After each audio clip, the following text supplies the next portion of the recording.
Kepercayaan antara rakan sangat bernilai. Namun, apabila jalan mudah ditawarkan, ramai mudah terpedaya kerana percaya bahawa rakan tidak akan mengkhianati. Weh, aku buat ni untuk kita semua tau. Kalau kita untung sama-sama. Aku takkan ambil satu sen pun duit pada korang tanpa pengantuan korang. Aku bagi ni kat kau sebab aku percaya yang kau ni kawan aku. Okay. Jangan sia-siakan kepercayaan ini. Duit ni hasil titik peluh kami. Okay.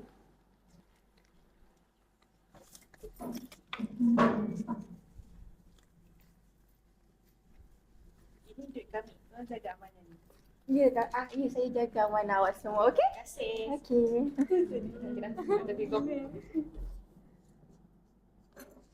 Namun, apabila wang mengaburi mata, integriti mula diketepikan dan janji mula dilupakan.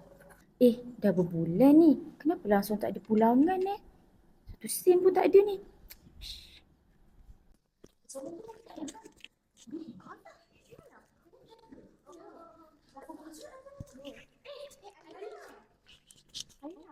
Kenapa? Pasal dulu kau kata dapat macam apa yang kau cakap. Tapi setiap kali aku minta duit kat kau selalu mengelak. Aku sekarang ni tengah urus kain. Kau jangan ni kata aku. Kalau korang tekan aku pun stres lah. Masalahnya bukan boleh tu buat atau tak. Masalah sekarang dia kau tak bagi duit lagi. Okey, aku tengah urus kain, okey? Korang sabar. Bagi aku masa sikit.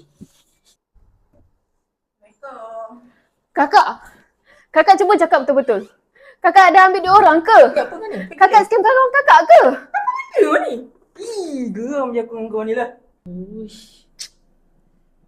Apabila amanah dikhianati, kesannya bukan sahaja kepada mangsa tetapi juga keluarga dan juga maruah diri. Weh, kita orang bagi kau peluang sebab kau kawan kita orang. Sekarang ni, aku bagi kau masa. Jangan sampai aku ambil tindakan terhadap kau. Weh, janganlah. Aku janji aku akan settlekan semua ni. Kakak, adik tak sangka kakak macam ni. Kakak hancurkan kepercayaan semua orang. Semuanya sebab duit. Belah adik. Tolong belah ya. Siapa adik? Belah. Untuk apa ni? Aduh. Aku dapat silap ni. Aku fikir aku boleh kawal keadaan. Tapi aku hilangkan lagi kepercayaan diorang. Aduh. Macam mana ni? Aduh.